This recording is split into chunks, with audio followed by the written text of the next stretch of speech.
Have you ever thought about the foundation and background success of most first world countries with their beautiful infrastructures, thriving businesses, and explosive agrarian activities?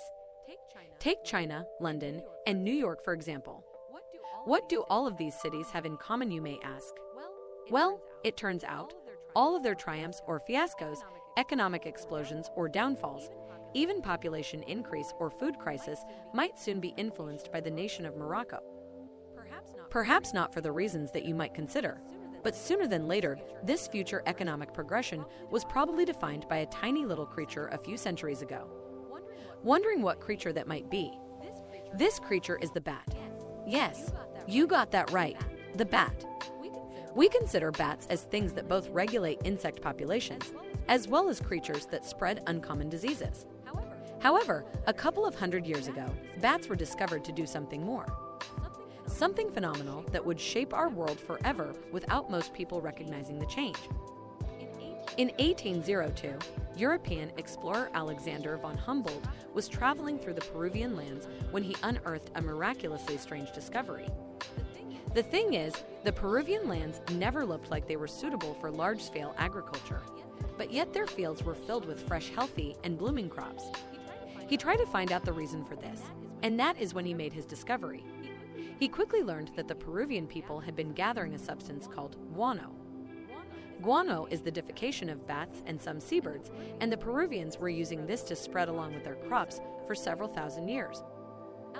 Alexander studied this technique in agricultural improvements and brought this knowledge of guano back to Europe, significantly increasing food production. No sooner than he had brought it to his home country, this knowledge became a vital point of attention to the Western world.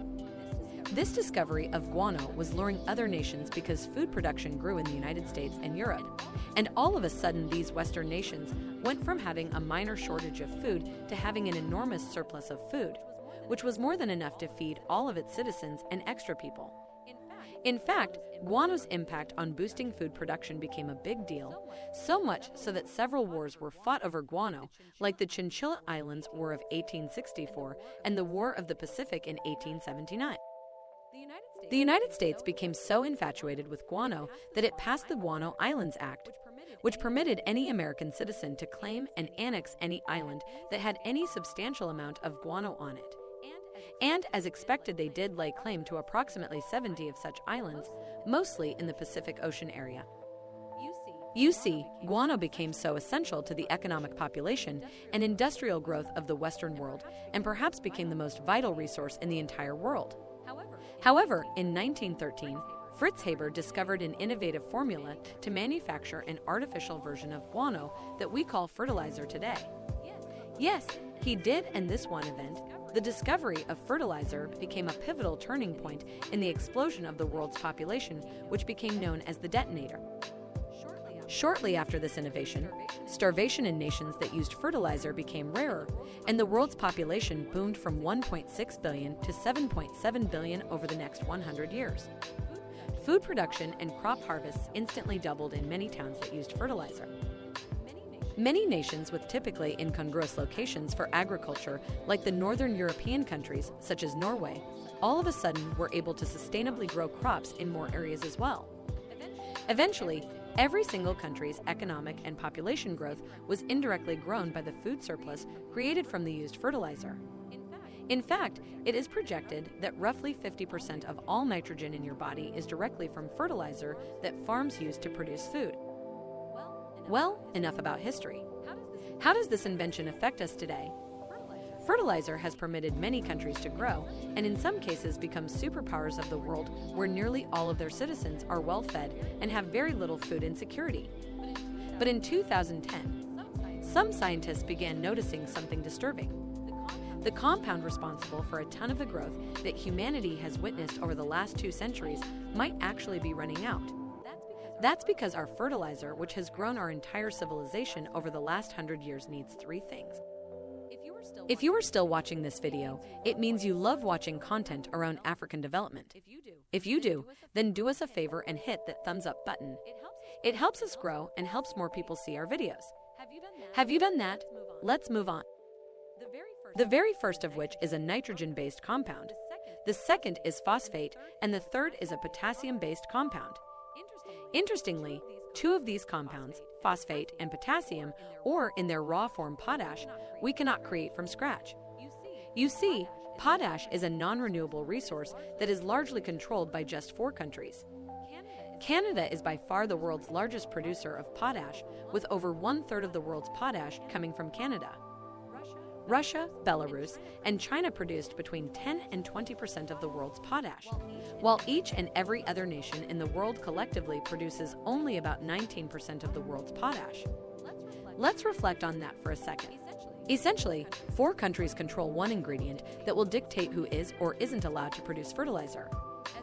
As potash resources are being depleted in these countries, potash will become a more prized resource as the world's population continues to grow in relation to food requirements.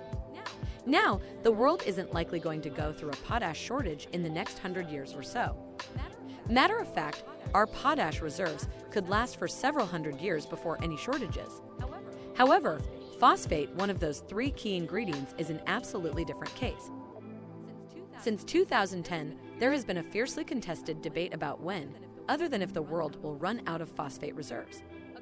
According to the United States Geological Survey, it was estimated that we currently have 260 years worth of phosphate left on the Earth, supposing that the population doesn't increase again. Also assuming that the population continues to grow at a similar rate to what it is today, we have approximately just over 100 years of phosphate left on the Earth. However, those are just estimated. That number could be much lower or much higher. But really, we don't even need to know when the world will run out of phosphate, because we are already experiencing shortages and have witnessed many countries take dire economic policies to guard their own phosphate. For example, phosphate prices have increased by roughly 80% since early 2020, and in September of 2021, China banned exporting any of its own phosphates in hopes of maintaining enough phosphate to produce enough fertilizer to grow its own food for the foreseeable future. But there is one key piece of the puzzle I left out until this point. You see, China has the second largest phosphate reserves in the world, as it owns roughly 5% of the world's phosphate. Despite being the second largest phosphate reserve in the world, keep in mind that it is already concerned about its phosphate supply. Syria has the 3rd largest amount of phosphate at 3%, Algeria is next at just under 3%, and the rest of the world has only 2% or less each per country in terms of the world's phosphate reserves.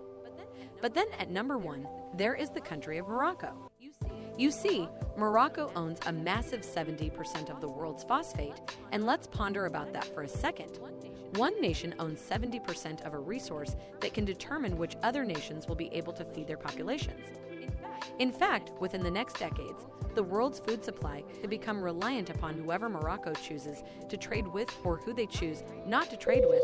Just maybe Morocco might just sell off the phosphate to the highest bidder. There is also the potential for international conflict or cooperation, as that has been seen throughout history with any valuable resource. And this would be far from the first time that we have seen wars started or partnerships endorsed that revolved around the acquisition of fertilizer. In fact, increasingly every single year. Largely populated countries like India, Mexico, and Brazil are becoming even more dependent upon Moroccan phosphate or their agricultural industries. And other nations like the United States have been placing tariffs on Moroccan phosphate. Now it is worth revealing that peak phosphorus, as some are calling this predicament, may not happen as soon as we think. As stated earlier, estimates range from seeing significant shortages relatively soon to seeing shortages that occur several hundred years from now. But this peak phosphorus mentality is really quite similar to what people were saying about oil in the 1950s, because back then, many scientists presumed that oil production and reserves would peak around the year 1970. Yet, the world keeps discovering substantially more oil in places like Venezuela, Saudi Arabia, Norway, Iran, and China. There were also technological innovations for oil like fracking, which allowed the extraction of oil deposits that were previously seen as unextractable because of how difficult it was to extract the oil. What all this means is that even though it is predicted that rock phosphates will become significantly dwindle over the next several decades, we can't really know for sure. Also, scientists have begun genetically engineering plants to absorb considerably more phosphorus in natural soil to curb and dodge the dependence on fertilizer.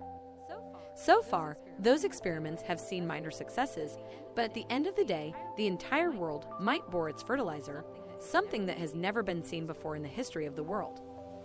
All of those old superpowers that owned a large percentage of the world's resources, like the United States, had with oil over 100 years ago, or as the British Empire had with metals in the early 19th century, or same with the Dutch East India Company of the 1600s, or the Hudson's Bay Company in the late 1600s.